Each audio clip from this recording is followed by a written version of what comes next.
Guys, welcome to Film Nerds Hour. Oh my god, have I been doing this the whole time? Apparently. My name is Nathaniel Shoemaker, and that's... No, sweetheart. I gestured to him, and that's how he knew how to talk. That's magic. There's no script. Welcome to the show. What are we talking about today, buddy? Well, I didn't know we were improving, but while we're improving... Well, my life is just improv. The only difference between my life and stage improv is shittier lighting. Okay. Oh, boy. Yeah. Well... Oh, I'm sorry if I swore within the first minute. Jeremy, do you need me to make an animal sound so you can edit over it? You can't hear me. That's our editor. I'll shut up now. Go. Today we are bringing you the amazing movie 10 Cloverfield Lane, which exists in the universe of the Cloverfield. It is by J.J. Abrams as well. Is it in the same world as the Cloverfield movie? I Yes. thought they were trying to make their own anthology. It does exist in the same world as Cloverfield. However, they aren't like immediate sequels. Okay, so you're telling me that Earth has had to deal with a gigantic monster and we won't say? Yep, and the paradox from the Cloverfield paradox. Which I heard was trash, yeah. It was poorly That was an executed. Interesting marketing plan for them. Let's just do one trailer on Super Bowl. It wasn't supposed to be a Cloverfield film. Oh. And that makes me feel a lot better. And then they tied it together, and we're like, well, why not? It's Cloverfield reminiscent-ish. Yeah. And, yeah, it really showed that they did not have a plan. It really shows when you do not have a roadmap for a series. And, 10 Cloverfield Lane was supposed to be something else entirely, but they wrapped it around, I believe, too, to be Cloverfield. And that's where they started the anthology. But 10 Cloverfield Lane is actually a really good movie with... the one and only John Goodman, which I think something that I know Deb Meat said the first thing they kind of thought of. I think what was their arachnophobia episode that they were saying that he looked like the guy in Barton Fink. Well, no, he is the guy in Barton Fink. They thought of "I'll Show You the Life of the Mind," which you quote every day to me that we hang out. Cause it's awesome. Yeah, I'm not denying it is. I'm just stating a fact in our lives. But he played the exterminator and and he looks like the guy. He looks like Bubbles from Trailer Park Boys in that movie, which I enjoy. But in this movie, he's kind of like whatever is in between that, because he's both awkward and funny, but he's also terrifying. Yeah, and it really shows his range because, I mean, unless you've really seen something like a Coen Brothers movie, you never know that John Goodman has that kind of range other than The Big Lebowski. Mm-hmm.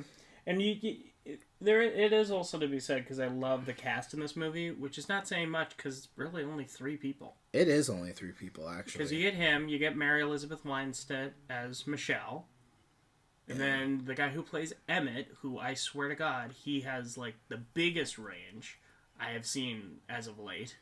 Yeah. What did you say? What is that actor's name? Because I want to give him credit. Let me pull that up here real quick. I don't have my phone, so you're going to have to... Oh, wow, now they know I don't have my phone. What magic that they're involved in. Oh, no, we don't have cellular phones, the things we can look at.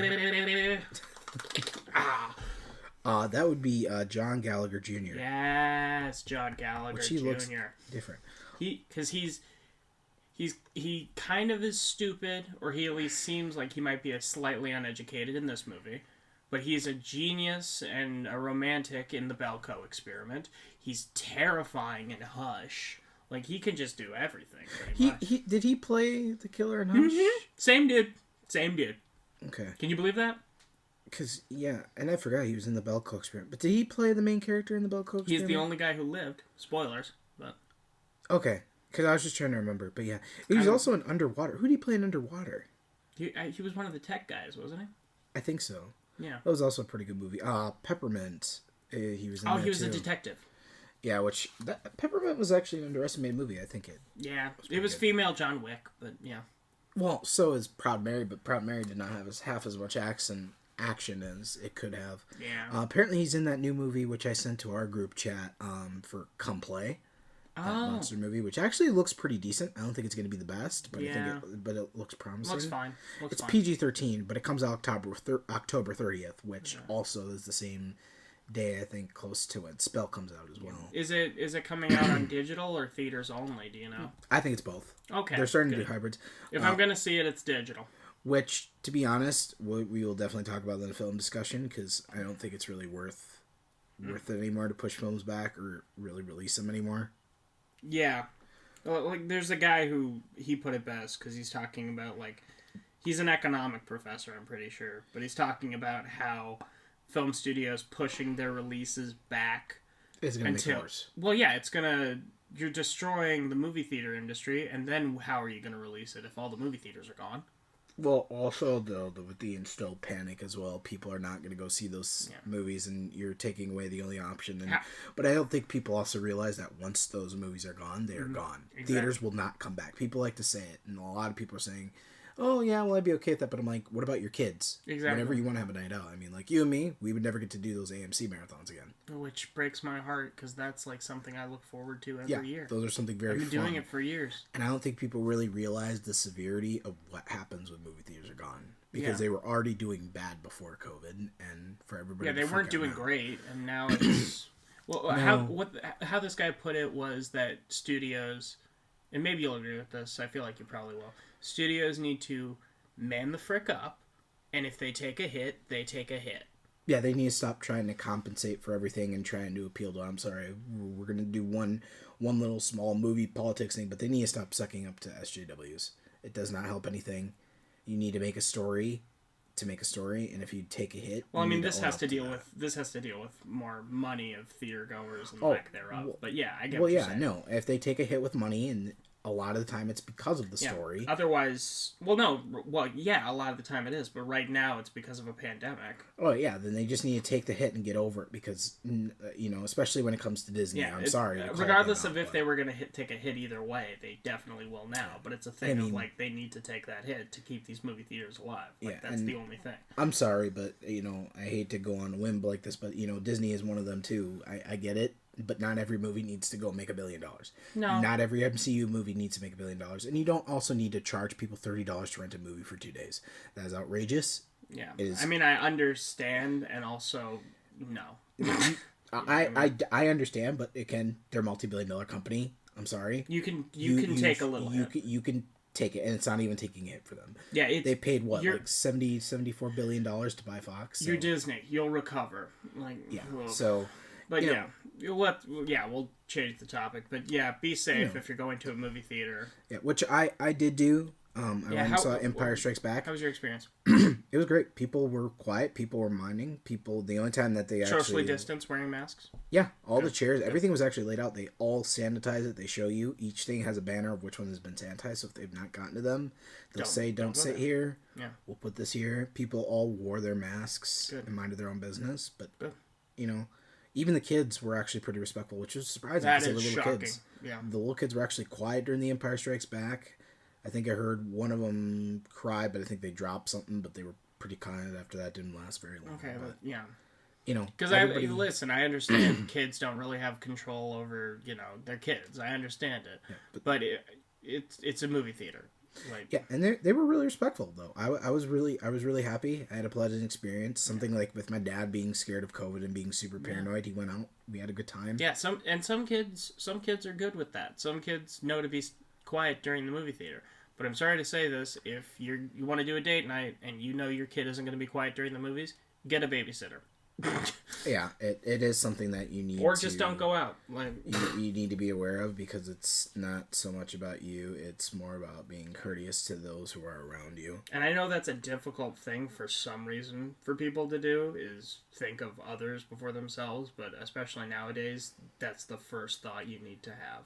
Yeah. If we're ever going to get ahead of this thing and go back to at least some semblance of normal, you need to start thinking about other people. And not just formulating, not saying anything specific, but we need to stop formulating a pity about one person, because the world does not revolve around one person. It is something that, to do stuff like to keep this... But I want a party. That doesn't frickin' matter. Well, also, you shouldn't just take one person's advice that, it's okay, you don't have to wear masks. Get multiple opinions. I'm sorry. It doesn't revolve around one person, no matter who they are. You need to just take into account that other people know what they're talking about as well. Yeah, especially if they have degrees.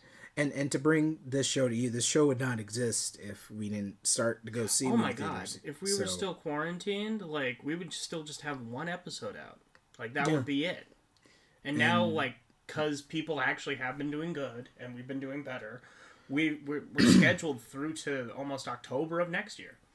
Yeah, we have a big slate for you guys, so we've been working hard behind the scenes for you guys, and the those will obviously change too as the show grows and you guys give us more recommendations and stuff like that. But without movie theaters and stuff, we wouldn't have bonded. We wouldn't have the show. Yeah, we wouldn't know each other really. Yeah, so... you would have just been a dude who came into my store one time. Only asked you about movies whenever I was there. Exactly.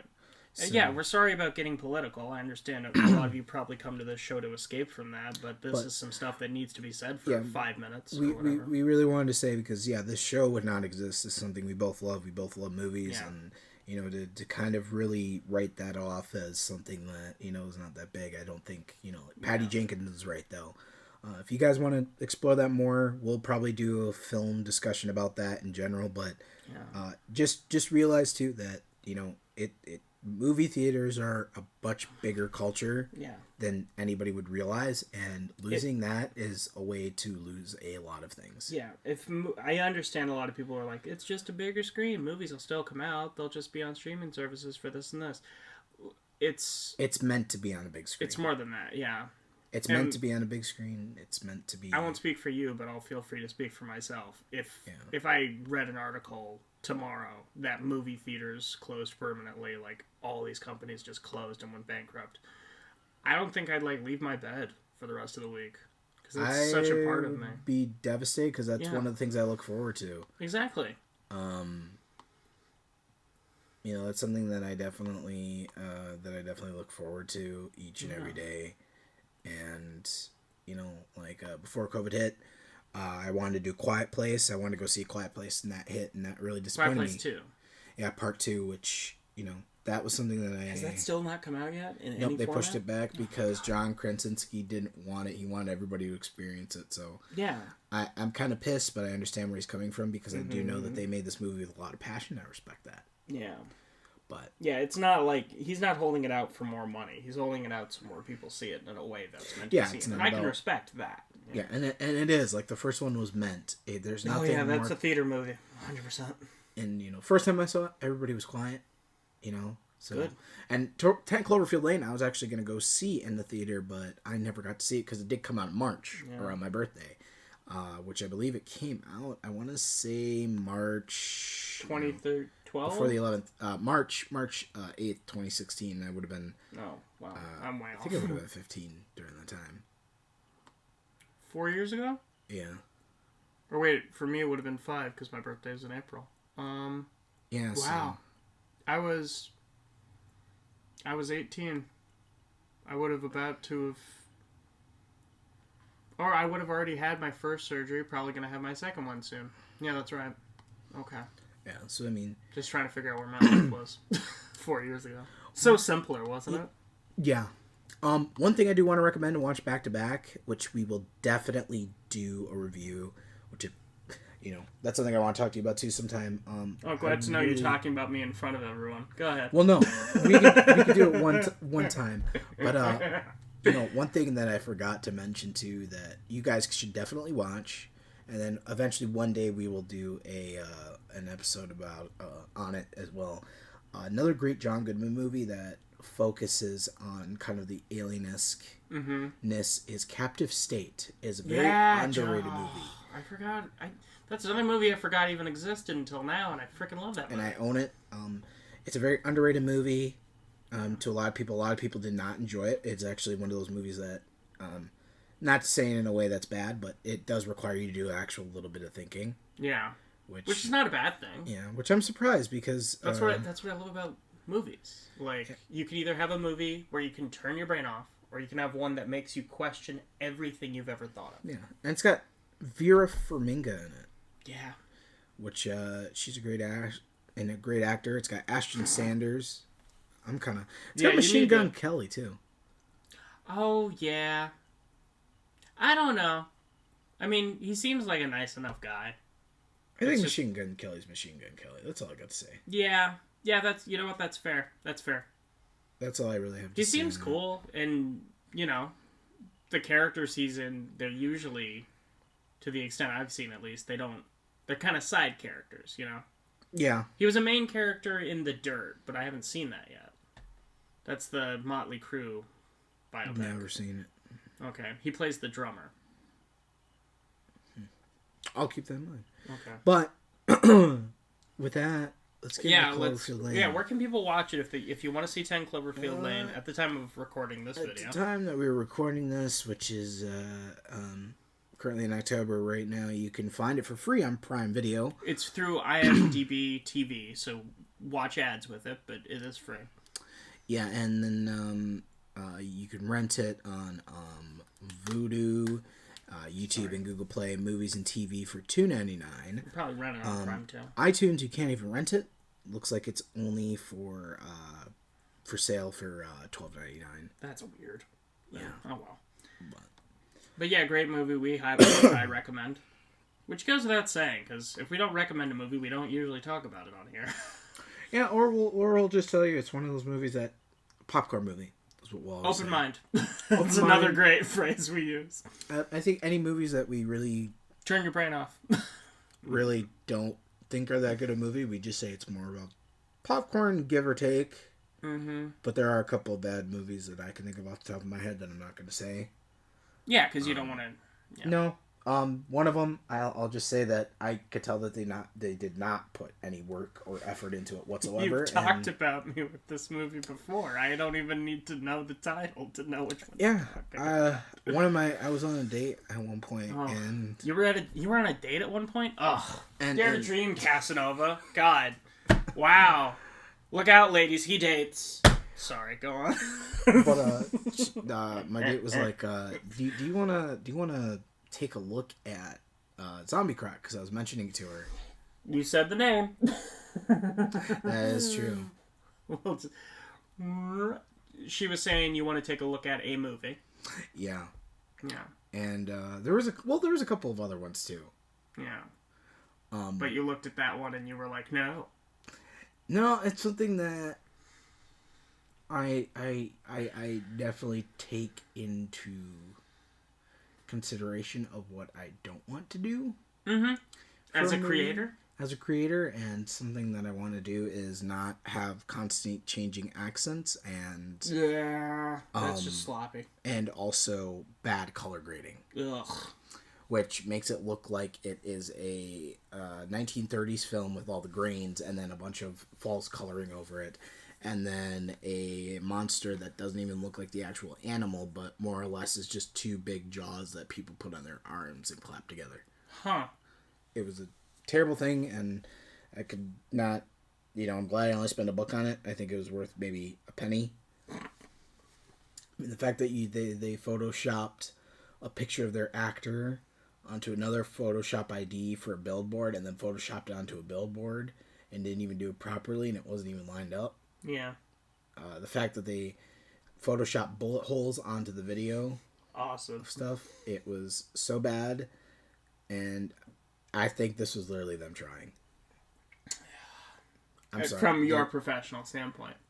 Would you believe it if Sharknado's better. Would you believe it if you talked to those people who made that movie and they said, yeah, we were joking? No. Would you believe it? No? Nope. I honestly think that is an honest attempt. Funny, one more off-topic story is that during a shoot, I was talking to some of my crewmates, and one of the people that they were talking about, they have a YouTube channel that they did for a project, and they legitimately thought that they did a great job. Oh, no. Terrible. Okay. And they were actually serious. You gotta understand. Sorry, guys, I'm eating popcorn. You gotta understand. When you yourself do something, of course you think it's better than everyone else. Yeah, but they pointed out all the flaws because they got an F on the project. Oh. How do you go from Halo to Star Wars to being in a parking lot to... Mm-hmm. Yeah. It was like... It's like two kids making a fan film, like Fat Boy. Oh, God. Sky Fatty, is that what he calls himself on YouTube? I think so. Fat Boy Skatey. Fat Boy Skatey. Is that the guy who does those? Yeah, and he fell with the lightsaber. Blu-ray? No. Oh, okay, it's a different guy. Oh, the guy with the lightsaber. Yeah. Airsoft Fatty. There it is. Yeah. That guy who got bullied off the internet, which he shouldn't have. But... No, he's funny. I love his lightsabers. I love how he just is like, I will defeat you, falls over on the garbage. How many times have we all been there playing lightsabers? I did. Every day of my life. Every day I touched one. Every time I was little, we would play that. Yeah. You always fell over and did something really stupid. Oh my god. Great moments that should have been on camera, but you're glad they're not. If I had $1 for every time I did something stupid, like, my god. Wouldn't need to do this show. I would have gotten so judged for all the stupid stuff they did. Oh, yeah. I was trying to backflip, and I messed up the backflip and landed on my neck and my chest. Oh, my god. Didn't break anything. Okay. But it hurt. I never... I think the stupidest thing, I won't say the guy's name, but my family was at like a camp. It was at a youth camp type thing, I think. And my brothers were hanging out with this guy, and they were like jumping in like a lake. And he scraped his hand. And he saw what he thought was a hair sticking out of his cut, this giant cut in his hand. And he touched it and pulled. Turned out it was a nerve.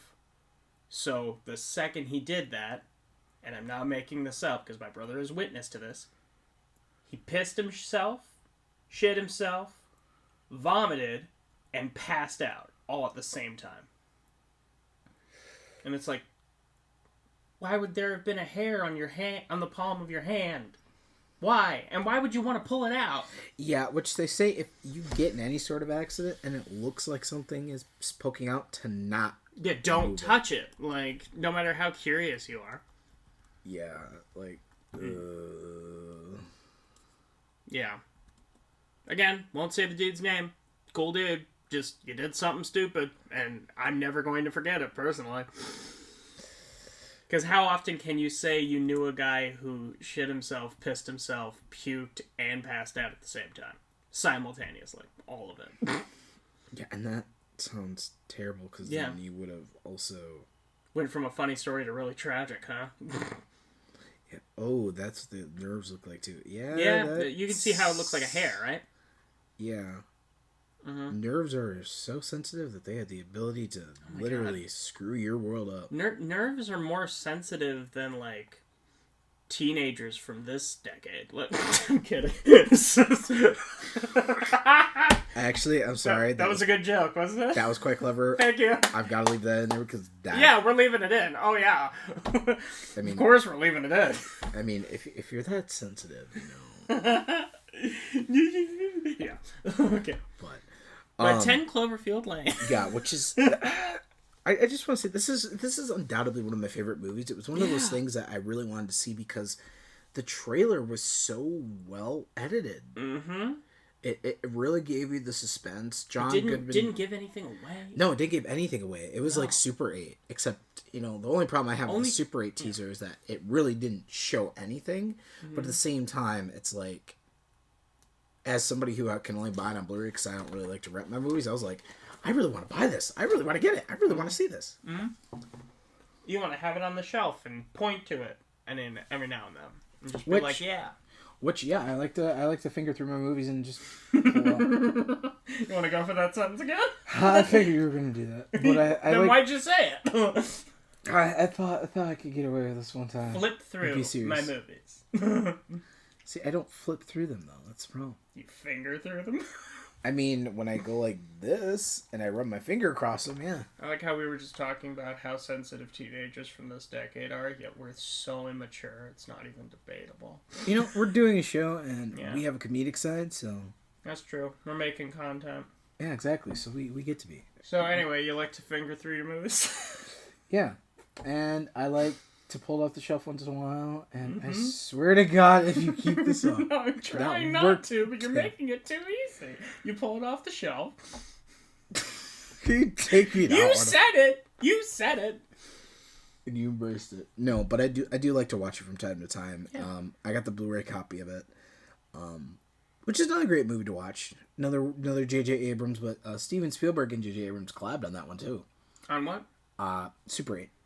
Yeah, I liked it. But yeah, I think overall it held up. I have some of my opinions on it, which we'll do in another episode. But... Yeah, we will. We've had that episode on the back burner for ages, but that's due to other issues we don't need to bore you with. Yeah, we're not going to talk about that. No, but this movie is great. this movie is great. It's another J.J. Abrams. And it shows why he is like the next Steven Spielberg, in my opinion. Other than I think that he's possibly Steven Spielberg's long-lost son. Well... They look alike. Yeah. And they make the great sci-fi movies. They were a love child. Yeah. Steven had well, he has 6 kids. Steven Spielberg. Yeah, but he adopted some too. Yeah. He's a great guy. But he also married the actress who played Willie. Yeah. So... That was cool. God, Steven, save some puss for the rest of it. I'm kidding. Oh my god. Did I really say that? Did I really say that? What? What? What? So 10 Cloverfield Lane. You're becoming more mean than me. Yeah, thanks for infecting me, you fuck. Alright. So, we're past the minute. But no, this... I love it because it's a slow burn film, too. Oh, yeah, but it doesn't feel like one. No, it does not feel like one at all. It does not feel like it's like... The pacing is very steady. Mm-hmm. The acting is there, and it really shows that, it really showed that what can happen when you only have 3 actors to work with, and it's Minimal is maximum. Well, I would say, the phrase that they always say is, less is more. Yeah. And this movie really does prove it, that less is truly more in the greatest sense. That goes with movies, script writing, cast, bedroom. So, ladies, audience. What is happening to me today? I keep doing these jokes, and they're either very hit or miss. And usually I just say nothing on this show where we talk a lot. I don't know. Maybe it's because of how late it is. Probably. Yeah. We all get a little sleep drunk, but... A little sleep drunk, yes. But, right out of the gate, this movie builds up a lot of tension. It is, Well, yeah, because you see her, Mary Elizabeth Winstead... Who plays Michelle. Yes, Michelle. I just like preferring... Kill me, okay? I like referring to her as her actor name, but... Michelle, yes. You see her, frantically packing some stuff and leaving an apartment, and you see her leaving a wedding ring. Well, she assumes she's getting out of an abusive relationship. You assume that, but by the end of the movie, it's very vague as to if that's what it was. They don't really touch up on that, but then again, it's not really... It's open to interpretation. Which, the significant other is Bradley Cooper. He is played by Bradley Cooper. Is it really? Ben. Yeah. It's voiced by Bradley Cooper? Yep. I didn't even know that. As Ben, yeah.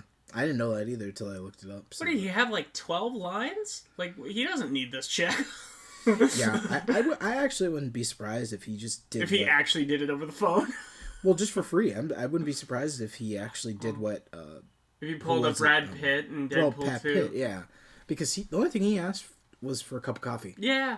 And even though he would have gotten, $200 for his face being on there for 3 seconds? Yeah, probably more. They probably would have given him, probably a couple hundred. Yeah, but he just wanted Ryan Reynolds to buy him a cup of coffee. Which was, cool. You get to have a cup of coffee with Ryan Reynolds. Come on. Why wouldn't you? Anyways. So you assume that, but you don't know. So she's driving away. He calls. And he says something along the lines of, we had an argument. You don't just leave after that. Something of that effect. Talk to me. Which she has him on the phone, but she's not saying anything. Yeah, which, unfortunately, hopefully nobody's really been there, but it is a conversation I think that regardless of any relationship you kind of go through here and there at some point. Oh yeah, it doesn't matter how perfect your relationship is. Relationships are hard. Which, even is something I think that comes with friendships. I mean, sometimes it's not even over the phone, it's just texts. Yeah. It's like hanging up on somebody in real life. Mm-hmm. Oh yeah. Where you just walk away. Yeah.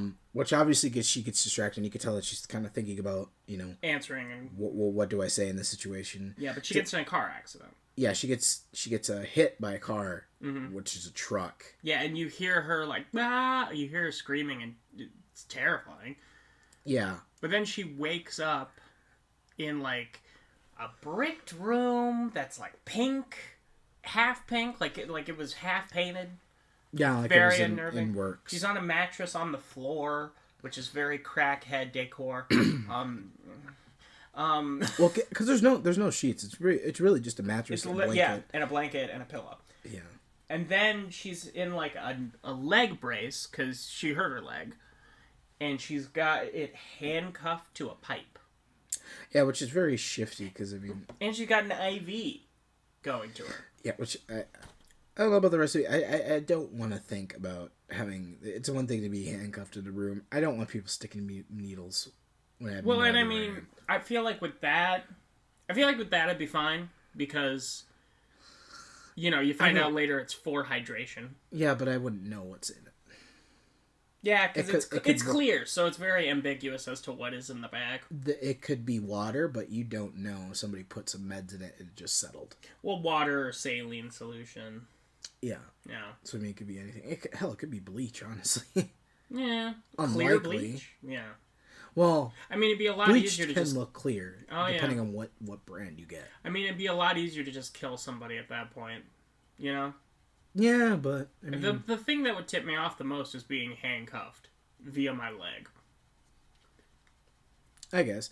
I mean, my thing, too, is also just waking up, and you never know if you're going to spaz your arm first off. Exactly. While the needle's in there, which, again, is why I would not want somebody to put a needle in me unless I was going to a hospital. Yeah.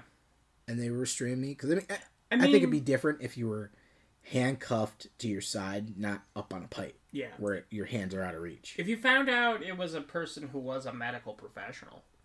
Yeah. Like, if my mom did it, I would trust her to do an IV.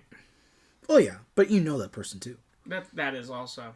And I think that's what makes it so terrifying to wake up with something random in your arm. Oh, yeah, don't get me wrong. If I woke up in that kind of room with anything sticking out of me and handcuffed, I'd be like, the fuck? What hospital is this? They really got hit by budget cuts. Yeah, I'm on the floor. And I think that's a scary ass thing, because, you know, you're waking up in what's essentially like a fucking crackhead den. A prison, almost. And then your hands are up. And also her bag is, like, still in the room with her, which is also weird. Across the room. That threw me off, because I'm like, is the person kidnapping her just stupid? Like, why would they leave all of her stuff right there, you know? Yeah, and that's when we get our first introduction to Howard. Not yet, because she tries to reach her bag, and she pulls out the IV, but she still can't reach it because of the handcuff thing. So she gets the pull down, and this is how we learn she's a very resourceful, smart, quick-thinking person. Yeah, really the Ellen Ripley in this case. It really is. And she pulls her bag there and gets her phone to find out that there's no service. Because we find out later, very far underground. Yeah, which is about... a decent distance. About 10 feet underground, probably. I'd say yards. Because judging later for the in poster, that scene, too. Because later in that scene, when she goes from that area to the ventilation... Oh, and it's on the crawls poster. up, and then she has to go up a ladder as well. Well, like, that's really high up. I'm also looking at the poster, and the poster for the... I don't know if you saw that. Does it have the blueprints? Yeah. That's cool. Because it's got the house, and then it goes all the way down. Yeah. So that's pretty far. So, yeah, I could see it. It's pretty damn deep. Mm-hmm. It's deep enough so there's no service. Yeah, and... But then we meet Howard. Yeah. Who, like we said earlier, is played by John Goodman. Big dude. We don't even see his face at first. We just see that it's a big guy. Yeah. He's got a gun in the back of his pants. Because this is before he lost all that weight. Which, if you haven't, look up John Goodman's weight. Congratulations to John. Really, you did it. Did you see the frickin' Ned Leeds character in the Spider-Man movies? Genki? Yeah. Did he lose a bunch of weight too? Look him up. Look him up right now. This is worth taking a second. Because I know Genki was a bit bigger even in the comics, but he lost weight. No, well, in the comics his name is Genki, in the movies his name is Ned Leeds, but that actor... his name is Ned, but he goes by Genki. Or, I mean, he goes by Ned in the comics, but his real name is Genki. Yeah. But anyways, he's Hawaiian. Did you find the photo? Look at the actor and then weight loss. Oh. Yeah. Oh. Good for him, right? Wow. That's awesome, right? Good for him. Yo. How about you, dude? I hope you didn't get fired off of the Spider-Man because you're no longer husky. Oh, I doubt he would be. You know, they'd at least give him a fat suit. Well, that's usually what they do. I mean, like... Look at Thor. If they can make that believable, they can do it with him.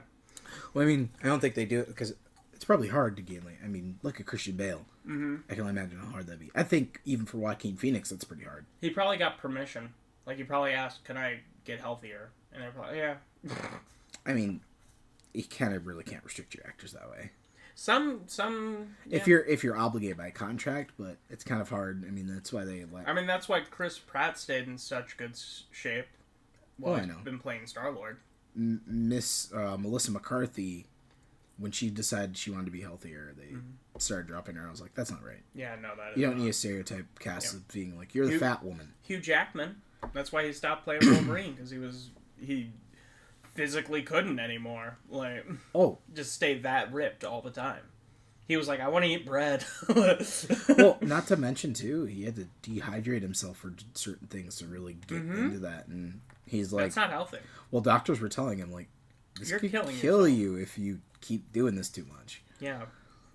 Also, well, Hugh Jackman is also just somehow a health god. Like, you know, he's had nasal cancer 8 times and survived all 8 times. That's because God realizes that we've already lost Chadwick. He's already too good for this world. Well, yeah, that's what Ryan said. Well, not to mention too, like, we've already lost Chadwick. We can't lose Hugh. Well, he had all these before we even heard. Oh, I know. But I'm like, if he were to get it again, we can't lose Hugh. Like, Hugh's our shining thing. Like, the only reason that, you know, besides the Wolverine. Yeah, that's what I love about Hugh Jackman. He's ripped, he's Australian, he's handsome. Turns out he's also a theater performer, and he can dance and sing. And it's always just like, been. It gets to that point for me where I go from, like, good for you, man, that's awesome, to where I'm almost like, man, fuck you. The ending of Logan didn't actually happen. He just retired and went to be with the circus freaks. Yeah, exactly. Yeah, a lot of people don't know this.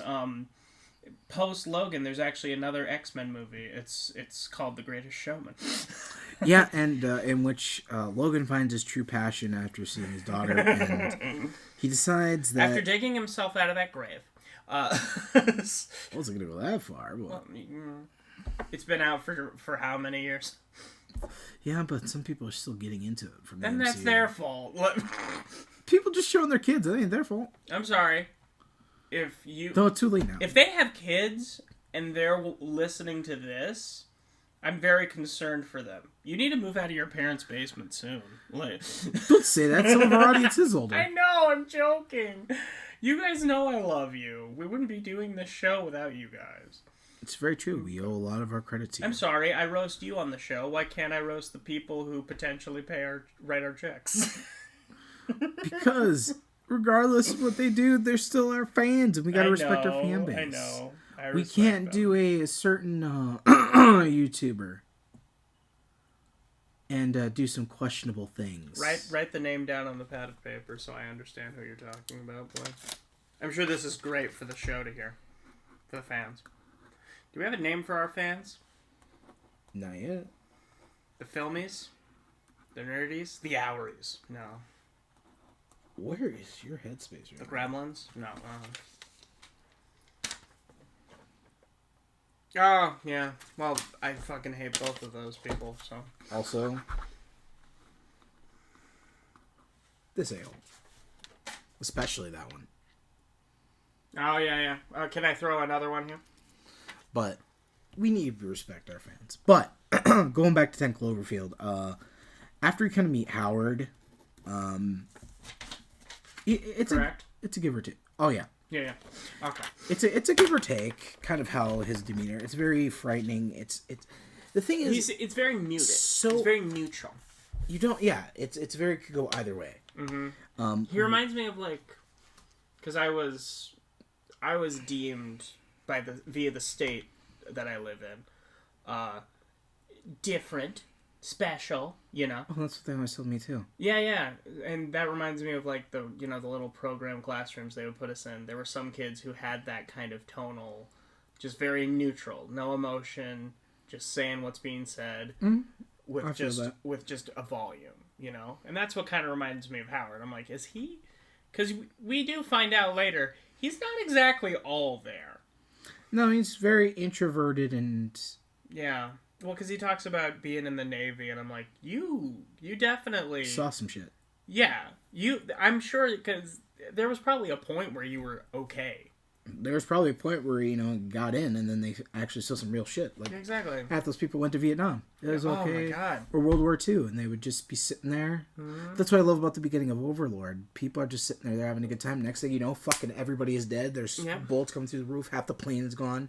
And the general is sitting there going... War is. Well, the general's sitting there going, this is the job. You are a number. Get your ass down there. Let's go. Mm-hmm. And it's like, that's terrible. Yeah. A moment ago, you were just joking with your friend, and all of a sudden his fucking head just got blown off. Yeah. So. Crazy. But yeah, so he tells her, like, you need fluids, you were in shock, and she's like, please don't hurt me. Like, she assumes what we as the audience are assuming, which is he's kidnapped her, and he's probably going to do some not very PG things. Yeah, or PG-13 things. Because, I mean, in reality, that's one of the major things. You don't just wake up in a room handcuffed and... Especially as a girl, as well. Like, as a guy, I could assume, like...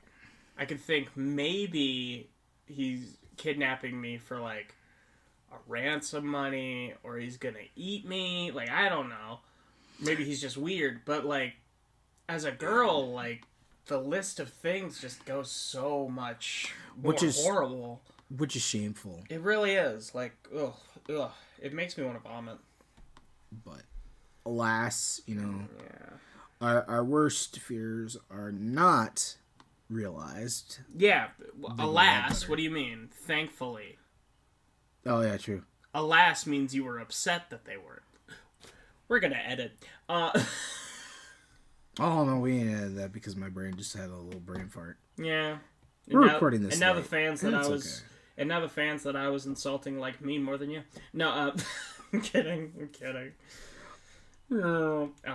So, yeah, she's like, someone's going to come for me, and he looks at her. No one's coming for you.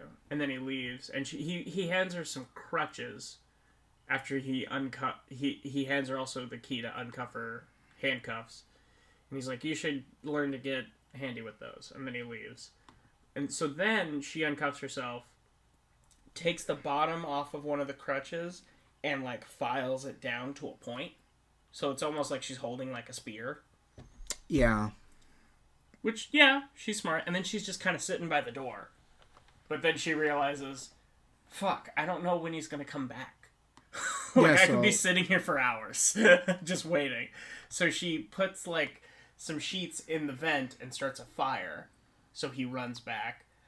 I mean, it would get him back.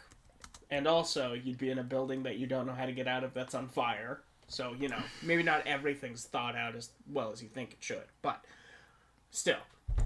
I mean, it's also hard to think about what to do in that type of situation. Oh, yeah, your brain is just panicking. You're in instinct survival mode. Like, this is what I need to do. This is how I need to do it. Bam, bam, bam, bam. And the nonchalantness of Howard is what makes it all the much worse.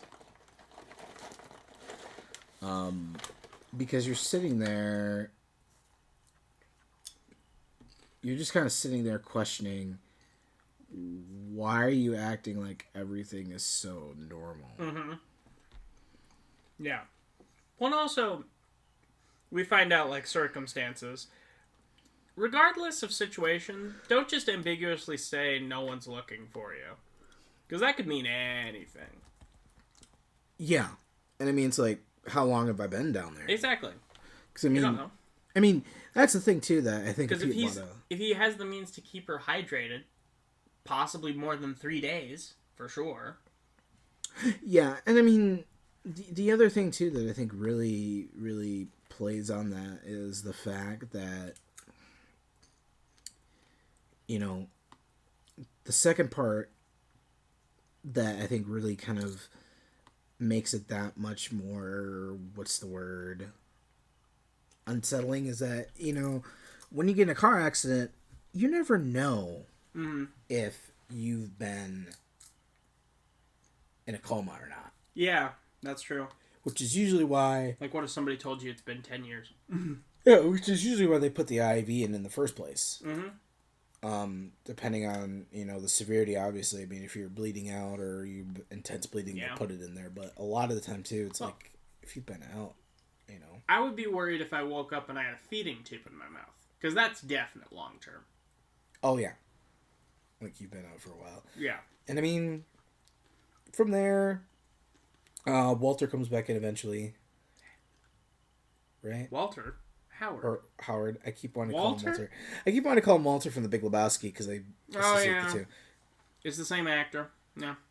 No, nowhere near the same character. No. Well, both served, but... Yeah. I feel like Walter would kick Howard's ass, no question. Well, that's because Walter was like a schizoid almost. Yeah. Like a paranoid... Let's just kill everything. Both are paranoid, but one was far more action than thought. So out of it that... Exactly. There was no rationality at that point. No. But then... He comes in while the fire's starting. She attacks him, but he, like, holds her because he's what? He's got 4 times the weight on her? Because she's tiny compared to him. Yeah. Because, you know, I think that's the thing that, you know... John Goodman, I think, was a little bit bigger anyway at this point. I would have been just as intimidated even if he didn't have the gun, you know? Yeah. But he gets a hold of her, puts a needle in her, and she passes out, so he drugged her. Yeah, and then she wakes up handcuffed again. So we're back to square one. Yeah, which definitely makes you question a little bit more, like, what's happening. Mm-hmm.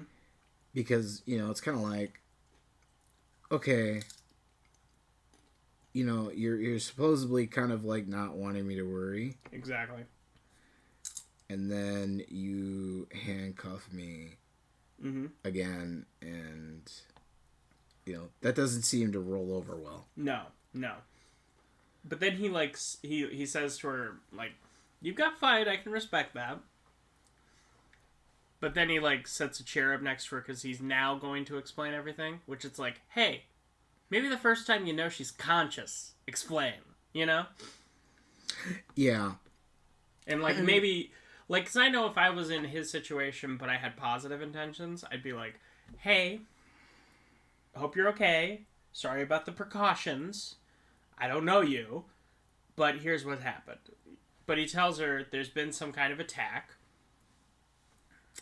Yeah, and to which, right out of the bat, he sounds more, he sounds more crazy. Because, I mean, in the beginning, we do faintly hear on the radio, like, power outage stuff. Yeah, and that was kind of something that I think they were talking about on the radio in the background when Michelle was first driving. Yeah. That's what I'm talking about, yeah. But he says there's been an attack, and he goes...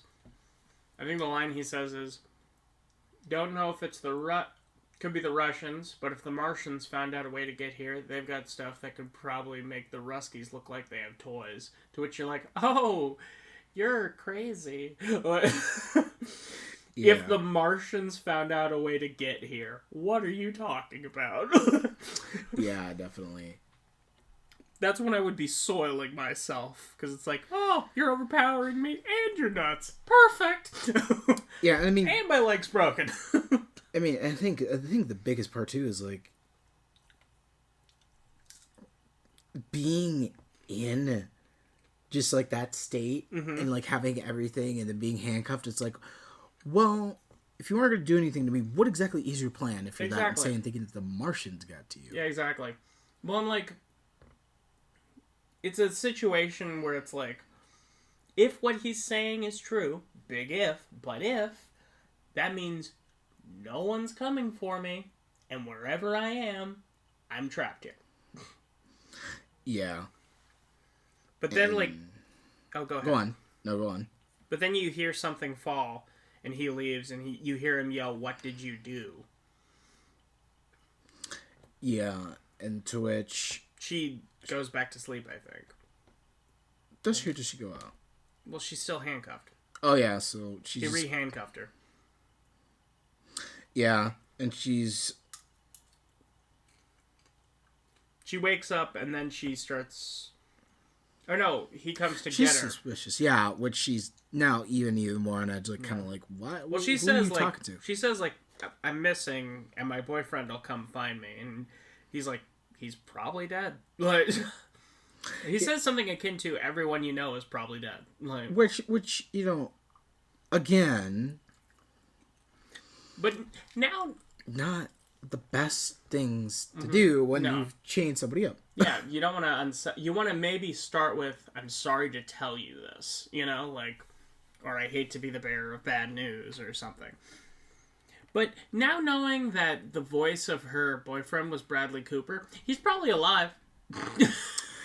Yeah. If anyone could survive what we find out at the end, it's him. Or Brad Pitt. Yeah. Yeah. We're just thinking about him, though, because the Deadpool cameo thing. No, I was thinking of him from World War Z. I was thinking of him for a long time. But she walks out because he's like, he unlocks her because he says, we got to use the bathroom. And that's when we meet Emmett. I love Emmett. He's my favorite character in this whole movie. Probably. What do you think about it? I don't know. He's got a sling in his arm. He's wearing a trucker hat. It just... Beard. It made me feel... I just questioned a lot. Because you were like, why? Why does he have a sling? Yeah, which we do get an answer to. Well, yeah, why do you have a sling? What happened to you? How did you end up here? Yeah, why are you here, too? Are you part of this whole people kidnapping me thing? Yeah. And is something worse going to happen? Exactly. But he shows her there's like a bunch of food storage stuff. And then the common area, which looks like a 1960s home. I'd say more 50s. Yeah. Retro age. Like the sink and the stove and sink. It the literally TV. Looks like the TV is the only modern thing. The TV looks like a flat screen. And I think the other thing too is like, you know, given it kind of looks like something right out of Fallout. I mean, everything is, it literally looks like a 50s bunker. Yeah. Minus the TV, but yeah. Shelter. What's the word? No, Fallout shelter. Yeah, I said shelter. Well, I was thinking of the proper term that they My call freaking mute? Like, what's happening? Like, Fallout shelter. That's what you gotta call it. It's still a shelter. Well, yeah, but... Like, I understand not all shelters are Fallout shelters, but all Fallout shelters are technically shelters. It's like the square and the rectangle thing, alright? Just give me one. One. All anyway. Right. Fine. Why it's so foppish? Thank you. Alright. So, yeah, and he's like, if you like movies, we got them on DVD and VHS cassette. VHS cassette is a thing I have not heard people say in a long time. But he goes, after you're done, just put them back in their sleeves and where you found them. And I'm like, oh, Noah, this is you. Okay. That would be your one rule. You have to admit that. If we were in a Fallout shelter, you'd be like, just put them back where they can't. Don't put the same CD in a different one. Like, yeah, that would irritate me a bit. That's the one thing that makes you angry in a Fallout shelter. Who put the Back to the Future 2 in the Back to the Future 3 case? Well, I mean, because, you know, I take pride in that. I know. And for you to just be like... But hey, there's an afternoon you can spend organizing. There's some time. No, that would drive me completely insane. And... more of the fact that, you know, and I mean, I get it. It's like, I put you in this space, right? And you basically what you did is,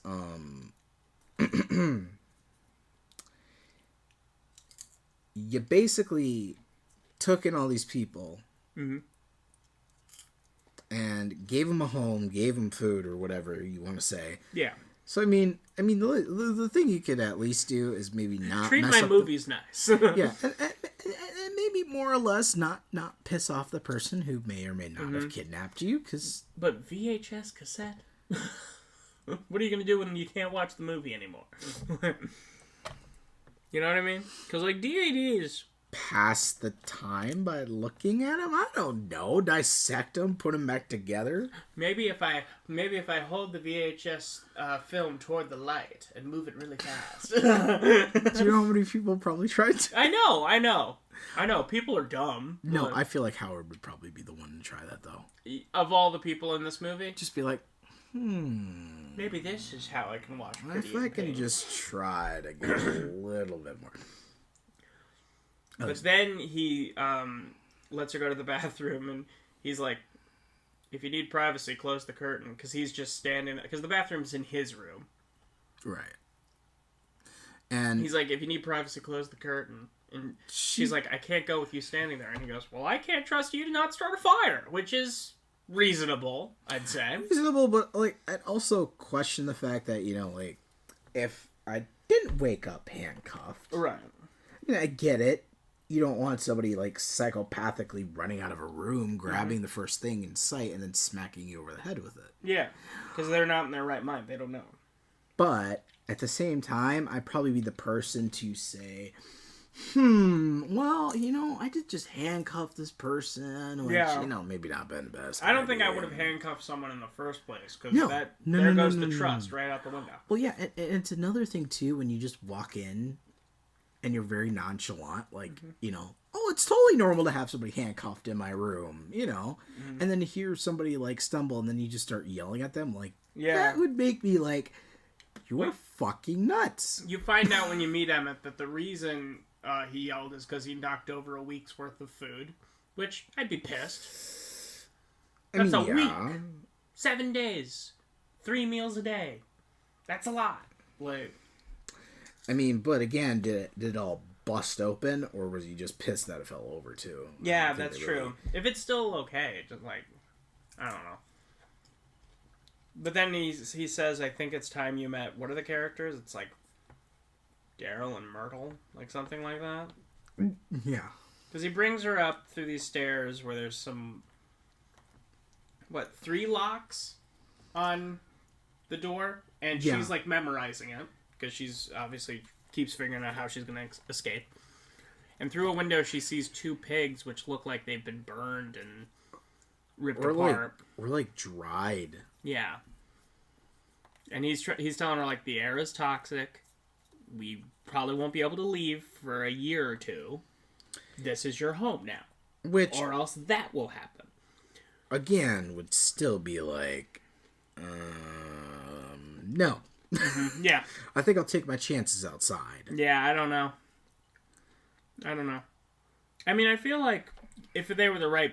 I think we talked about this a little, but I feel like if they were the right people, I could do a fallout shelter. I mean, I could, but at the same time, I would have to be a set amount of trust, not like, you know... And you can't be vindictive and condescending because at the end... Well, there needs to be a set of agreed-upon rules. I think... We talked about this, and you as the audience can find us cruel, but it makes sense to us. Number 1 rule. No sex. Yeah. Which, let's explain that really quick. For the people who haven't clicked off. Now, let's think of it this way. Let's not have kids in a fallout shelter where literally you are supplied with a limited edition of food. The fact that there will be diapers and a limited amount of waste space. There's the possibility that the most medically prepared person is someone who just has a CPR certificate. And you know, if you know the like 2 certain people that I do, you would definitely have a kid, and then just be like, okay, get rid of it. Yeah. As soon as you realize that, you know, you can't take care of it, and it'd be like, well, not you just wasted our food, our resources for 9 months, and now you're gonna kill the kid. Yeah. Yeah. So no, none of that. Yeah. Let's not, you know. Which I think is, which looking back on that now, I understand later in the film why Howard says. Yeah, because she hits on her. She hits on Emmett at a point, and they like touching hands and stuff. And Howard goes, "No hand holding." Yeah, exactly. Don't touch each other. No touching. Yeah, because that makes sense to me. We can't have 4 people, 3 people. And at first, yeah, I was like, okay, that's a little. And then I was like, but thinking about it as, let's not add to the body count. Yeah, because we're already going to be running low on... Because he probably only planned for himself to be here. Oh, yeah. And maybe one other person. Mm-hmm. And now there's 3 people. Yeah. And where do you go from that? Exactly. But then, he, like... I'm trying to remember. I'm sorry. Oh, yeah. So then he's gonna get dinner ready, so she goes back to her room to, like, read for a bit, and she hears a car above her. Like, clearly the sound of a car driving. So she immediately thinks, yeah, he's lying. He's definitely lying. So then they go, and she talks to Emmett for a bit. She asks about his arm. He apparently broke it trying to get in there. And how he knows Howard is Howard hired him to help build the shelter? Yeah. Mm-hmm. I'm pretty sure that's what it was. Yeah. Yeah, but he broke his arm trying to get in, so Howard didn't, like, break his arm when he pushed him over or anything. Yeah, I'm trying to refresh my memory, but I'm trying to think of it too. Yeah. But so then they have dinner and they're, like, making light conversations. Yeah, and that's when... Is that when the hand-holding thing kind of comes in? Well, because she sees the keys that Howard, like, she times it, like, he checks that his keys are still there every few minutes. But then she, like, starts talking to Emmett and, like, trying to get him to pass napkins, pass salt, pass pepper, and, like, touches his hand then. And then Howard, like, flips, grabs her by the throat and pushes her against a wall and is like, you don't think I know what you're doing? And it's like, okay. You need to calm the fuck down. Exactly. But during that, she grabs his keys, and then when he notices the keys are gone, she grabs, like, a glass bottle and hits him with it. Yeah, which is smart thinking. She's very... she works well under pressure. Quick on her feet. And that's something that you're going to need in terms of surviving. But then she kind of limps her way up the stairs, unlocks it, because what makes her hit him again is she hears the sound of another car above him. Yeah, which automatically makes you suspicious because he's like, everything has gone to shit, and now you're just kidnapping us. Yeah. Yeah, which, you know, even seeing the pigs and whatnot is still kind of like... You could fake that. 100%. Well, yeah, you could have just been a crazy person that just hacked up some pigs and was like, yeah. I'll show it to him later, and yeah. But then she gets out that door, locks it behind her, and then there's a second door, and she sees the car, and this woman comes up, and, like, she's got, how do I describe this? Half a face. Yeah, like, her skin is basically like you put acetic acid on places and started to melt apart. Like, imagine somebody had some boiling water, and they just dipped half your face in it for, like, a few seconds. Like, it's just blistery, it's gross. And she's like, let me in, I'm fine.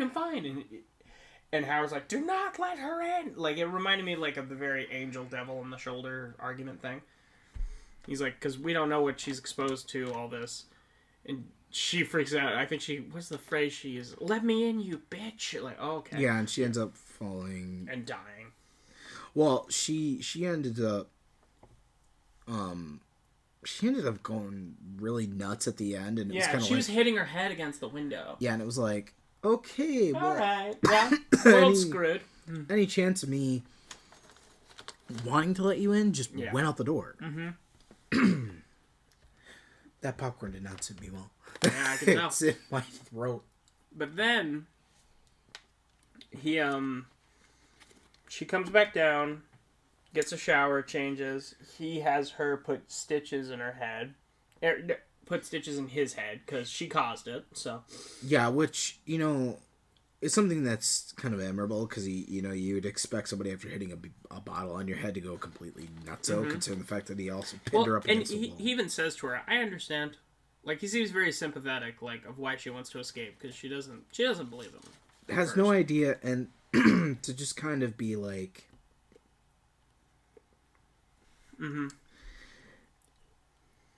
And I think, it is that too, because it's like, okay, well, now I think of it, I have been pretty vague, and for you to hear another car is like... He's like, I should have explained this better. Yeah. And I mean, to hear another car, it's kind of like, okay, yeah, you really are kidnapping me. Mm-hmm. under all the circumstances. Yeah. I think he says something along the lines of, if I was taken by someone who looked like me, I'd be nervous too. Yeah. And I mean, in all fairness to Howard too, he's a very intimidating guy. Because he is a bigger dude. And you find out he served in the Navy. We find out he served in the Navy. So, I mean, regardless of his size, he's obviously got some knowledge of, okay, well, doesn't matter if I'm a bigger dude, I still know how to take you down because A, I have weight on my advantage, and B, I have previous training. So, obviously, I'm going to do something if I feel like you're a threat to me. Exactly. But then he, I love this scene when he hands her a drink, and he's like, have some, and she goes, what is it? He goes, technically, it's vodka. Distilled it myself. And she drinks it, and she makes a face, and he goes, I said it was vodka. I didn't say it tasted good. Yeah, which I kind of like the jab at that. Yeah. And you kind of get the feeling that... He's got a humor to him. That Howard is more... He feels like more of, like, a sense authoritative figure, but you feel the sense that he is very... Down to earth. Very down to earth, but he's also a parental figure. He likes to be the one to look out for others, and I think that's one of the main things about Howard, and what makes him such a he talks about almost horrifying character at times too because of his temper. He talks about his daughter Megan, so it's very obvious to me at least that he sees a bit of Megan in Michelle. You know what I mean? Yeah, a lot. And I mean, a young lady, small, just trying to figure out what's going on in the world. Well, he talks about his daughter and how, like, she loved France and Paris and all that stuff, and how he says her mom turned her against me and left and went to Chicago and all this stuff. And then he, even though it seems minimal, it is very important to the story. He shows her, like, because he's cooling down the vodka with, like, a can of, like... Liquid nitrogen. He's freezing it, yeah. Because he said in the Navy he would do that, and he would knock the handle off of the CO's bathroom stall, so he would be stuck in there for a few hours, which is funny. That's very funny. And I mean, I'm pretty sure if we have any veterans out there, I'm pretty sure, Maybe. I know just looking at some of the stuff from the people I know went to boot camp, that I could definitely see people wanting to be like, hey, I want to knock you down a peg a little bit. Exactly. So I could definitely see that. But then they start talking... And then, is that when we get the montage? I think so, and it's nice because it kind of most montages, which that's something that Nathaniel mentioned too, is that most montages are sloppy. They're sloppy, and it's not to criticize directors, but there is a certain amount of montages that I mean, like given the Disney Star Wars trilogy, for instance, like if they would have done the time jump between The Last Jedi and The Rise of Skywalker and gave it like a montage of like all the wars and stuff, it wouldn't have worked. No. Not because it's just Star Wars, but because it just is tacky. It's a time filler. Yeah. So...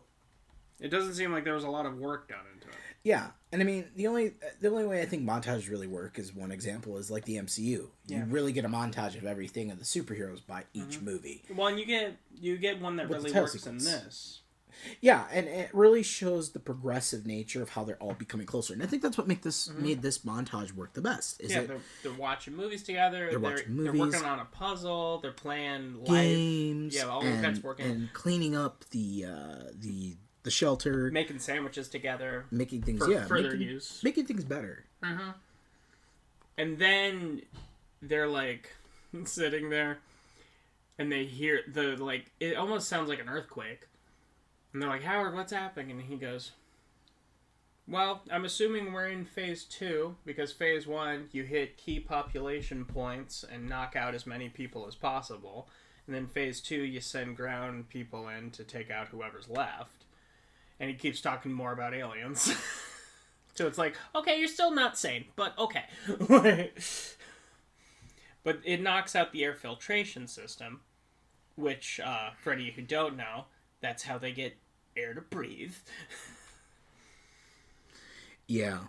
So she has to crawl through a vent because she's the only one who's small enough to get to it and like flip it a couple times and it comes back on. Which one thing that we are overlooking too is that she feels a little bit claustrophobic about it, which for obvious reasons. Yeah. I mean, I don't do well because one thing that we have to mention too is like Howard says there is a possibility that you could get stuck because none of us can fit through it. Into which, well, and he's like, and she's like, well, what do I do if I get stuck? And he goes, you'll die because neither of us will be able to get to you.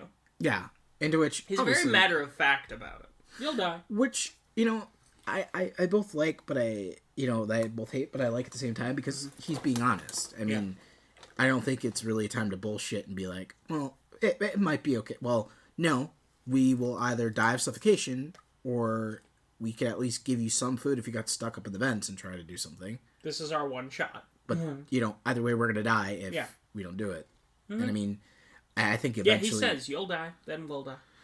Well, because also, too, even if she got it working and she came back, eventually you die from all the mold and decay from the body anyway. Yeah, exactly. So, you know, into which Emmett says, I would rather go if he wants to go. But Howard is very insistent, which gives you the questionable thing, but you also think it also makes sense because he only has one good arm. And he knows his shit. He built the damn thing. Yeah, exactly. So, I mean, Michelle goes in there, and obviously she's uncomforted. And, well, and a lot of time has passed as well, because she's no longer wearing the leg brace. So, I'd assume it's been, maybe 6 months? I think that's a little much. I think, well, maybe. Long enough. Well, because that's usually when they come off, right? It's hard to tell, because... There's no reference of outside. Emmett's still in his sling. Yeah. Well, we got to think, too, that the brace was only there temporary. I don't think she broke anything. Otherwise, she would have been hobbling the entire time. Yeah, that's true. And so it's been long enough that she doesn't need I think it's been crutches. a couple months with the montage, given the fact that they've all become well acquainted enough with each other. And they're hanging out, they're playing games. Yeah. But then she goes up, climbs up, turns it off, and then she, sees some other stuff up there and climbs up a ladder to a window because she sees the sky. And you gotta imagine, she just wants to look at the sky. But then she moves the thing to open the window more. And that's where you see the word help scratched backwards.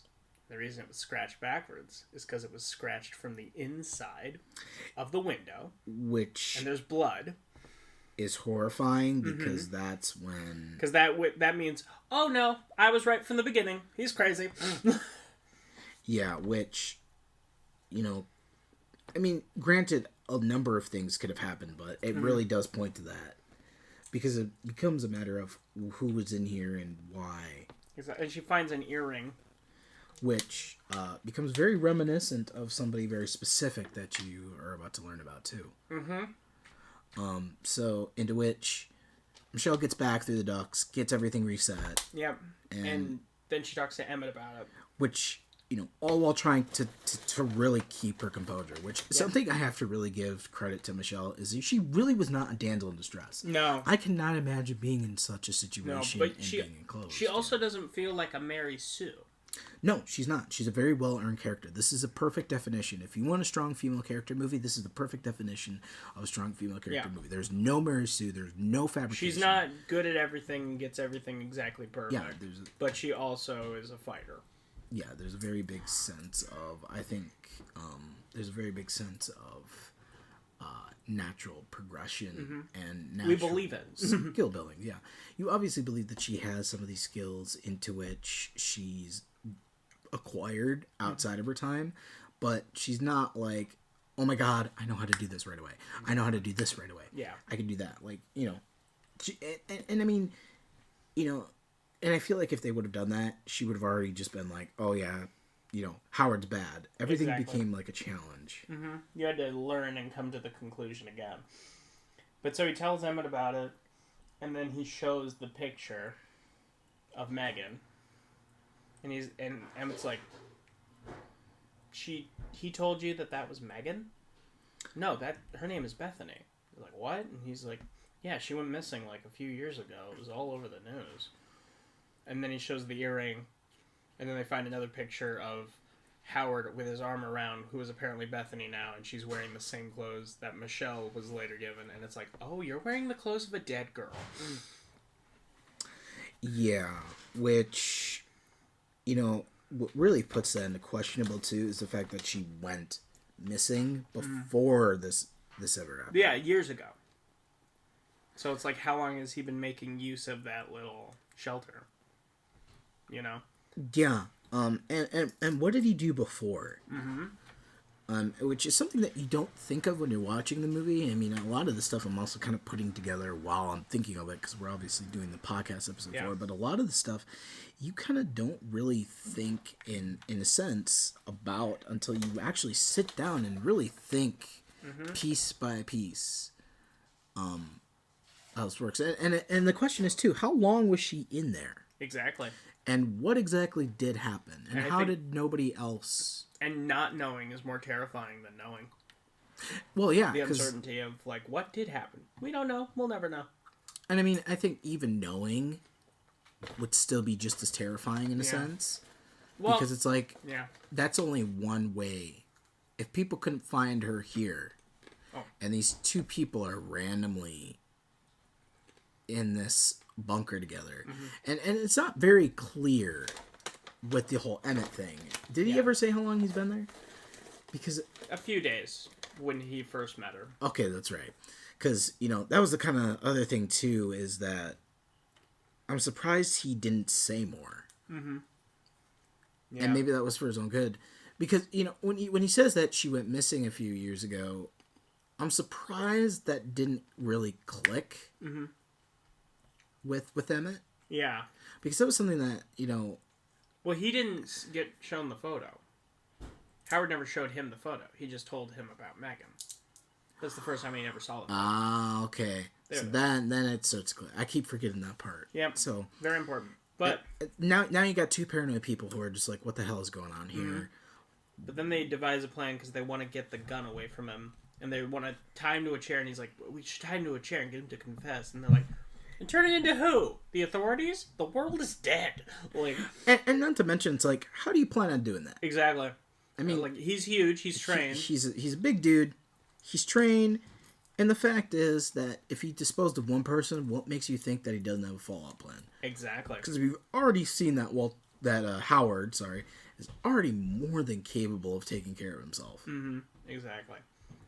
I think I keep saying Walter because if you see him in The Big Lebowski, it's that strong, like...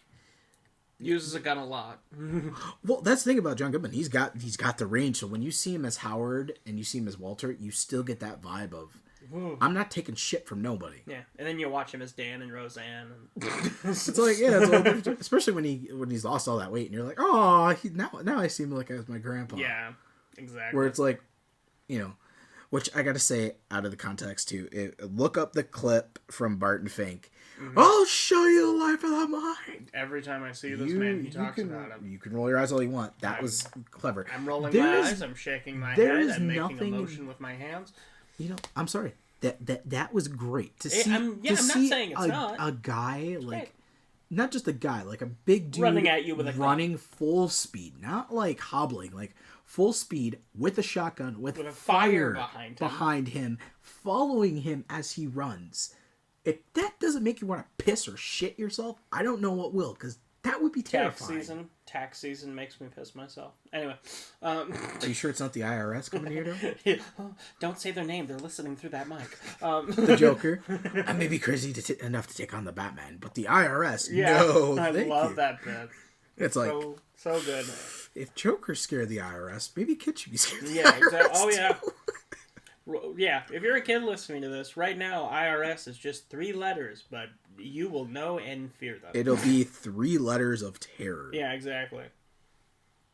But anyways, so they start hatching a plan, and she figures out how to make a hazmat suit.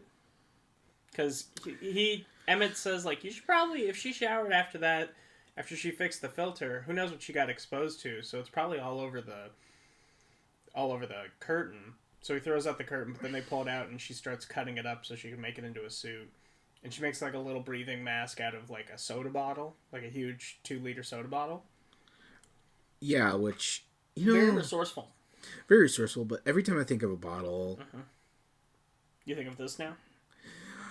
Well, I'm thinking about, like, every time I think of a bottle in a post-apocalyptic shelter... that could be used as a gas mask. Well, no, I think of it as... You could pee in it. Yeah. You know? Fair. Because I'm like, if there wasn't any plumbing, you'd have to have... I mean, at least there is plumbing in this. Yeah.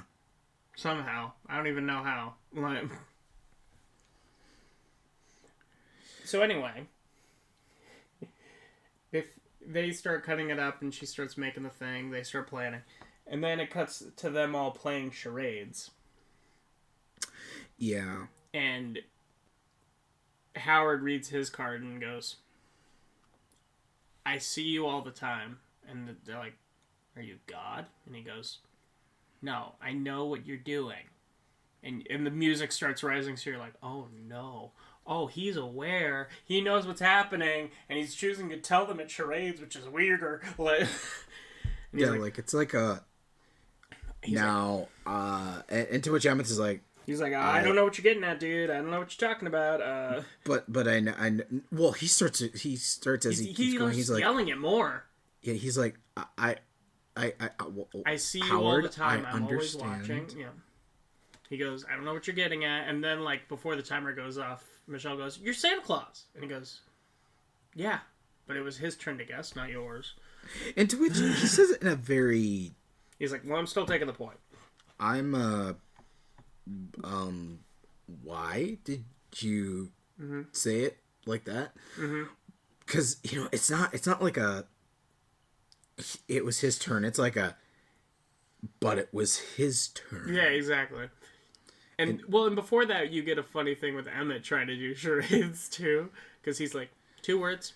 First word, small. And he goes, tiny, pygmy, little. Yes. Okay, second word.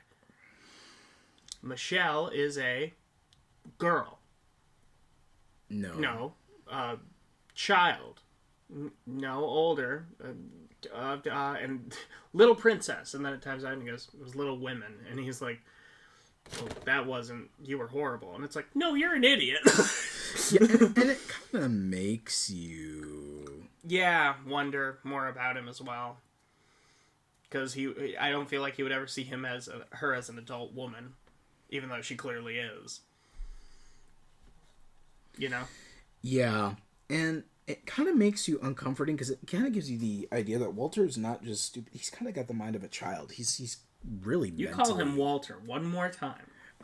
Sorry. His name is Howard. Howard could be considered Walter as a name. Not but not in the movie. movie. You're right. You're totally right, Noah. I sometimes hear Howard and think the word Walter, too. They sound so similar. Don't point your middle finger at me. That's right. The audience can't see it, but I can, and I can relay it to them. Stop doing that. Why are you motioning that you're going to stab me? Why did you pull out a gun? I'm kidding. I could literally say anything. Technical difficulties. Do you like that? Why did you pull out a gun? We're having some technical difficulties on the Film Nerds Hour show. Yeah, that got blocked out. I definitely didn't get hit in the face. So the movie. No, but they keep working on making the suit. It's almost done. And then they're talking about regrets. Because they know only one of them is going to be able to put on the suit and try and go get help. Which means one of them is going to have to stay there with Howard. Which is even more terrifying. So Emmett talks about how he was all-state track for 3 years. And he says he was so fast he could outrun his bad grades. And he got a full ride to Louisiana Tech. They sent him a bus ticket. And then the pressure got to him because he didn't think he was going to be able to keep up with those kids who were actually smart. So he drank so he would miss the bus. And he just never bought another ticket there. And he says, quote, I've lived my entire life in a 40-mile radius.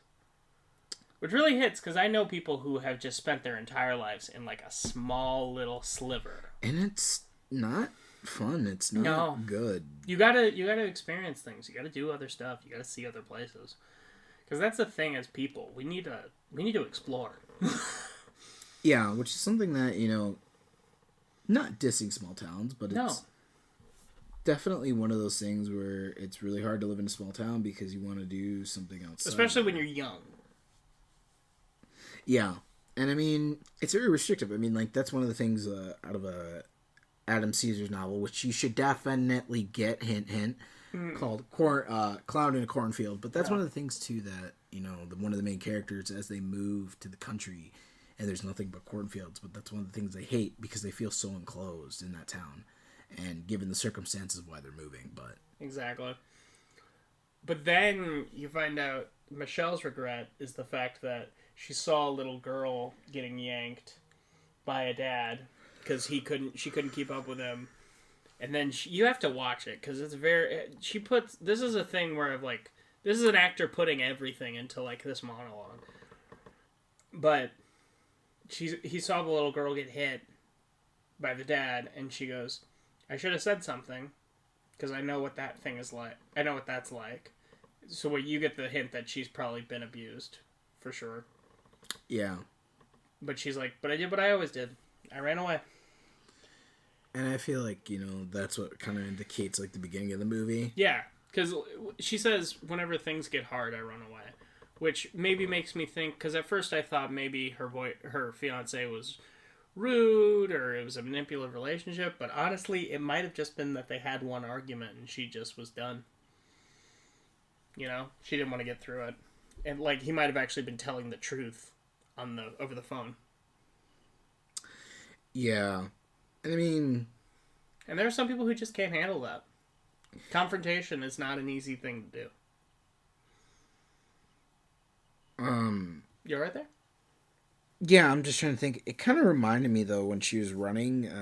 One of the things I saw in It Chapter 2 kind of gave me the Beverly vibe when she says that. Oh, yeah. Mm-hmm. So then Howard is like, hey, guys, come in here. I wanted to show you something. And he pulls out this barrel of acid that can melt human flesh down to the bone. Which is, like, why do you have this? Why is it hidden in a wall? And he's like, he shows, like, some scissor things. And he goes, why did you have these? Someone better tell me. And he drops them in there and melts them. It's almost like an interrogation tactic. Yeah, like, you don't answer and I'm going to drop you in there. Well, he says, I will put your face in there. Oh, yeah, I'm older too, which is like, yeah, he definitely learned some stuff. Yeah. And why would you have acidic acid? Exactly. But Emmett takes full blame. He goes, it was me. I did it. I was trying to make a weapon to get your gun away from you because I wanted her to see me as an authoritative figure like she sees you. And he's like, I'm so sorry. And he goes, you're forgiven. And then he just shoots him. And it's done off screen. Like, you see the blood spatter and you hear, like, the ringing of a gunshot, like your ears after a gunshot. And you don't see, like, Emmett get killed, but it's implicit, and I like how it was done. And I think that was also for the fact of PG-13 so rating. Shocking as well. Yeah. But it really adds to that shock factor of you don't need to see it, and that's what makes you believe it more. Exactly. But then he hugs her, and he's like, it's okay. He was going to try and hurt us, but now it's just you and me like it's supposed to be. You go into your room. You shouldn't have to see what happens next. And then she's sitting in there. She's finishing up the suit. She hides it. And he comes back in, and his hair is done well. He's shaved. Because before this, he had a beard and, like, just very scraggly hair. But it looks like he's done up. His clothes are different. Which... creepy. It's questionable, because it's like, why now? Why after you killed somebody? And, if you guys have ever seen The Stepfather... Yeah. Spoilers for that, but, one of the things that...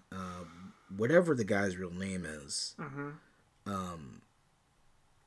you get this horrifying realization that he has been switching his identity and just putting on fake beards and a fake mustache and glasses. And it almost makes me feel like, when I saw that, kind of made me feel like that maybe that was Howard's way of being like, okay, I've done and over with this personality. Let me try to be somebody different again. Or maybe, I felt like it was more of a thing of like, I'm going to make myself look better so she'll want to be with me. Or something very delusional. More approachable. Well, yeah, that was the thing. That's what I mean. Because, that was the part. It's like, why don't I shave off, the person that I just was and become someone different again, the peaceful guy, Because what are you going to think of besides associating that face? You're going to think of the last moments at the fact that you just fucking shot someone point blank in the head. Out of completely nowhere. Exactly. And, I feel like him shaving his face and trying to be a different person is like what you said. Just, it's a way of him also. I think he did it for him too, though. Mm-hmm. So he could feel better about himself. Yeah. But then he like gets her some ice cream. He got her some ice cream because he's making dinner, and then he finds the stuff, just barely sees it, and he's like, "What are you doing?" And then she hits him in the head, runs into his room, sees Emmett's body melting in the thing, which is really gross. And then he comes back and he's like, I can't remember the dialogue, but he says something, she says something kind of quippy, and pushes the acid barrel over, and he slips and starts melting, like, he falls face first into it, and then she, like, jumps over it and clears it completely and jumps over him. And it's really impressive. But then he looks up and, like, his face is, like, still half on, and, like, it looks, he's like, "Argh." He can't even really talk anymore. But the acid, like, starts a fire in the bunker. Yeah. So she gets the suit, starts climbing up that vent because she's going to go out the top. Which I do want to emphasize.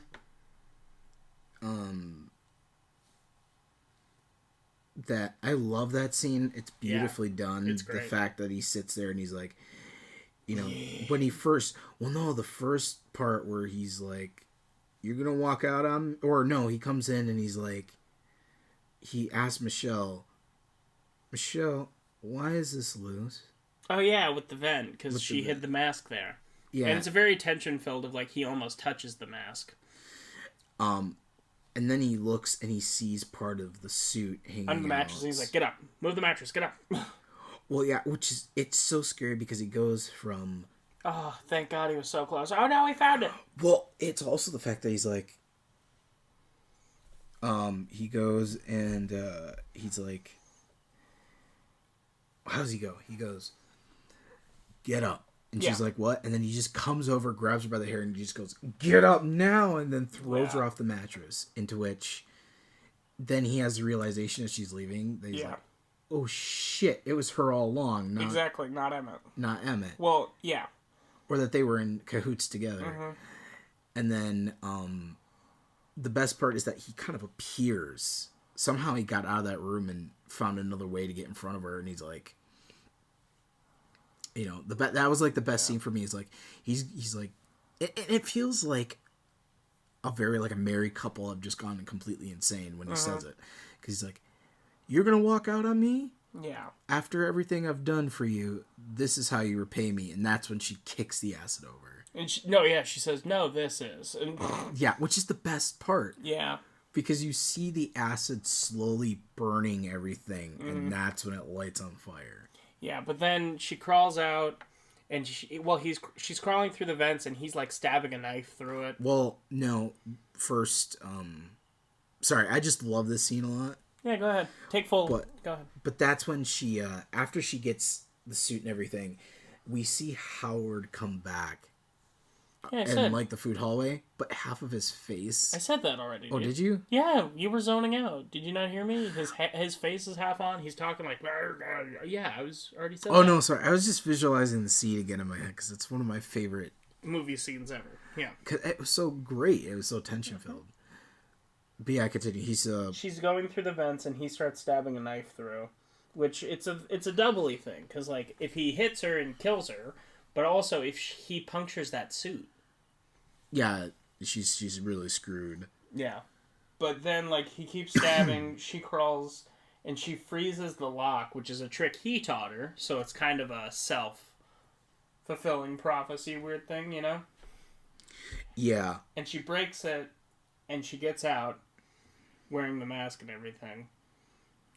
And then she, like, goes into the truck and rips the suit, and then there's a frantic scene of her, like, putting the duct tape on it. But then she hears a sound which I hate hearing, but in this instance, it was such a relief sound. She hears, "Ha, ha," that's a goose. And she sees him flying over, and she's like, "What?" And then she takes off her mask, and she can breathe fine. Yeah, and that's, like, the, Well, and it's so, also, because when she comes out of it, when she comes out of the bunker, it's like the sun is setting, And by the end of this scene, it's pitch black night. And you see the progression of, like, you can tell right when the sun has set, you know? Yeah. But she, like, takes off the mask, and then she looks over and she sees, like, a weird ship just kind of moving around. And, like, there's tendrils coming out of it, and she goes, oh, you gotta be freaking kidding me. Because it turns out he was right. Aliens. Yeah, and I think the worst part is, like, they spray this toxic. In a bit. Because she goes, she tries to find the keys for the truck. Then she goes to the other car. The alarm goes off. Hides in the barn. After it's exploded. Because, the barn explodes, and so does that hole where she just came out of, which is why they're coming towards her in the first place. But she goes in, and there's a very tension-filled thing, because there's almost like an alien dog thing looking for her. Yeah. And it's got like a suction cup worm face. I don't know. It's really interesting design. But she's hiding from it. She finds the keys on that lady's corpse. Turns the alarm off. The dog runs away. She gets in the car. Or no, she gets out of the barn. She's going towards the car. The dog sees her again. She's running from it. Gets into the truck to hide. And then the dog rips the door off. And then the tendril thing... Oh no. She gets to the truck, gets her suit back on, then they spray the mist. Which is like green toxic mist. Which is how the lady got burned. So it's like everything's getting explained. Like everything we saw is getting explained. Yeah. And that's the terrifying part, to just think that they just sprayed all of that and... Exactly. Poof. It was just a matter of particles. Yeah, but then the big ship starts taking her up, and there's like a giant bird mouth kind of thing that's going to presumably eat the car. But then she moves quick, finds a lighter in the car, and a bottle of alcohol, so she pulls the alcohol off, puts like a road map in it, and lights it, and then throws it into the alien's mouth. The ship explodes, and then the car just kind of falls to the ground. And then she goes and gets to the other car and is driving, and she turns on the radio to try and hear anything. Oh, she hits the mailbox as she's driving away, and it says 10 Cloverfield Lane, which apparently was the address. Clever girl. But she turns on the radio, and it's like, go north to Baton Rouge if you're looking for shelter, but if you have any medical or combat experience, turn left to on this area, because we need...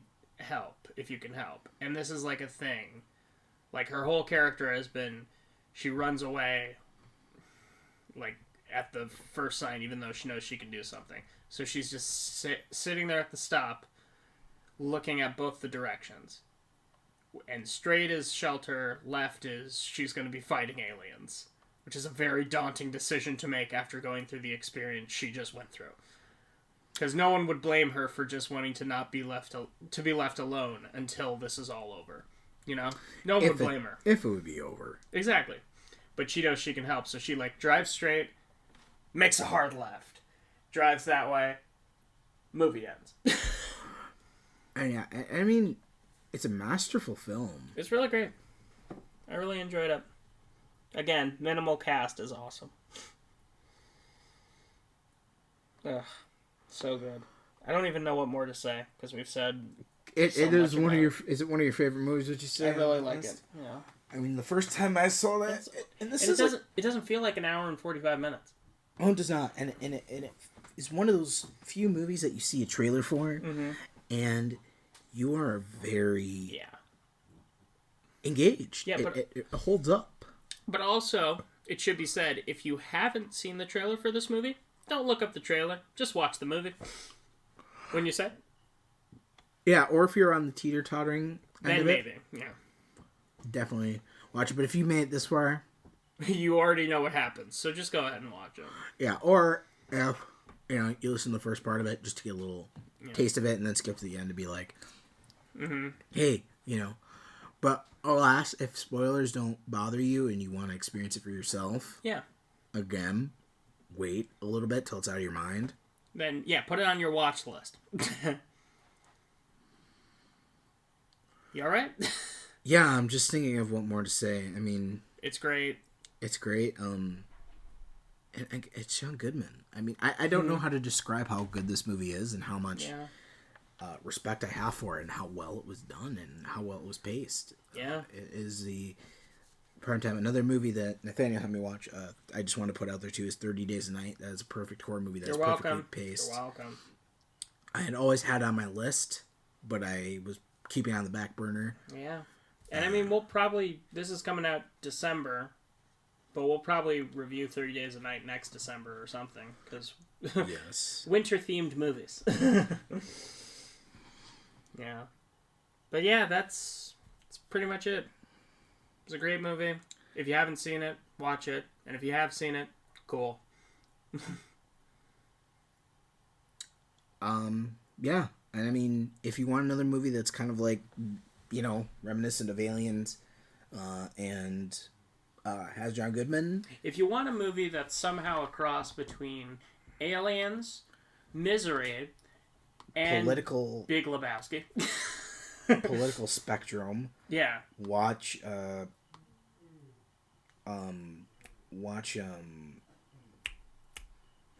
Captive State. Yeah. For sure. But yeah, that's pretty much it. Thanks everyone for watching. Thank you for listening to it on Spotify or Anchor. Or YouTube if you're listening to podcasts on YouTube. Yeah, thank you. If you're not, go check it out. It's called Nerds Hour. There we will be doing nothing but our general movies. Mm-hmm. And eventually we got some other future shows and other things planned on there. Yeah. As the channel grows in the community, we'll be able to do live streams and other stuff. So exactly. But in order to do that, we need, more viewership. So if you like this, recommend it to people. Share. Like, comment, subscribe, all that fun stuff. And feel free to follow our Instagram as well, which we'll also put in the link. Then we'll start putting Facebook in there too. So if you guys want to keep up to date on some of the stuff that we're doing and some of the cool set pieces that we find too, because we will be doing videos hopefully next year. Yeah, be sure to hit that bell to get notifications on all videos. I know it's a corny thing to say, but it is now a part of our lives. Yeah, and I don't know if the Spotify or Anchor gives notifications too. Yeah, but primarily we're doing it every Wednesday, but just so you know what's up. We'll let you know schedule change. Yeah, and just to let you guys know that YouTube is a little bit different when it comes. Now instead of giving a specific time, it makes you pick a time. So podcasts will always be up on Anchor and Spotify at noon every Wednesday. For YouTube, it'll always be up at 12:15, so 15 minutes. That's after. weird. It's very weird. And the only other time slot I could select was 11:45, but I figured 12:15 is not that big a deal. Yeah, so, exactly. You guys can wait 15 minutes. Yeah. So, without further ado, he's Noah Sweeto, and this is Nathaniel Shoemaker, and this has been the wonderful world of Film Nerds Hour. Thank you. See you later, guys.